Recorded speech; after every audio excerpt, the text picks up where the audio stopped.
PP88 therapies అంటే ఏంటి? ఇవి ఒక రకమైన ఎక్సోజోమ్స్ థెరపీస్ అండి. ప్లాంట్ ఎక్స్ట్రాక్ట్స్ నుంచి తీసుకొని వాటి నుంచి మన జుట్టు కణాలకి ఇవ్వటంతోటి జుట్టు కణాలనేటివి ఎక్కువగా పనిచేస్తూ ఉంటాయి.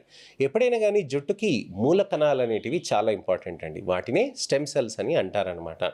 ఈ స్టెమ్ సెల్స్ డర్మల్ పాపిలరీ సెల్స్ అలానే పైలోసెబేషియస్ అపారటస్, ఎరెక్టోరల్ పైలే మజిల్ దగ్గర ఉన్న గ్రూప్ దగ్గర అక్కడ ఎక్కువగా కాన్సంట్రేట్ అయి ఉంటాయి. ఎప్పుడు కూడా జుట్టులో మనకి భాగాలు ఉంటాయండి. జుట్టు పక్కన మనకి సెబేషియస్ గ్లాండ్స్ ఉంటాయి. ఆ సెబేషియస్ గ్లాండ్స్ పక్కన ఎరెక్టోరల్ పైలై మజిల్ అనేది ఒక కండరం ఉంటుందన్నమాట.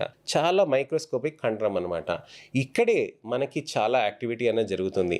ఈ మూల కణాలు అనేటివే ఇక్కడ ఎక్కువగా పనిచేస్తూ డర్మల్ పాపిలరీ సెల్ అంటే జుట్టు రూట్ కుదుళ్ళ దగ్గర ఎక్కడైతే ఉంటుందో ఆ డర్మల్ పాపిలరీ సెల్ దగ్గర ఇంకా మూల కణాలు ఉంటాయి. ఈ రెండు మూల కణాలు ఒకటేసారిగా పనిచేసి జుట్టుని పెంచుతూ ఉంటుందన్నమాట. సో ఈ స్కాల్ప్ ఎక్సోజోమ్స్ థెరపీ ఏవైతే చేస్తారో ఈ జుట్టు మూల కణాలని స్టిమ్యులేట్ చేసి ఆ మూల కణాల యాక్టివిటీ పెరిగినాక దానితోటి జుట్టు థిక్నెస్ అనేది పెరుగుతూ ఉంటుంది.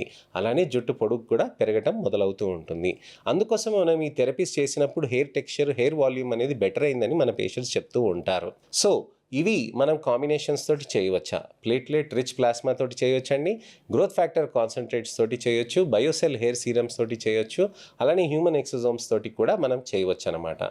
ఈ విధంగా మనం కణాలని స్టిమ్యులేట్ చేసుకొని జుట్టు కణాలని మనకి ఇంకా న్యూట్రిషన్ తీసుకురావడానికి కానీ బయోటిన్ సప్లిమెంట్స్, మినాక్సిడిల్ అనేటివి బాగా కాంబినేషన్లో యూజ్ చేయవచ్చండి.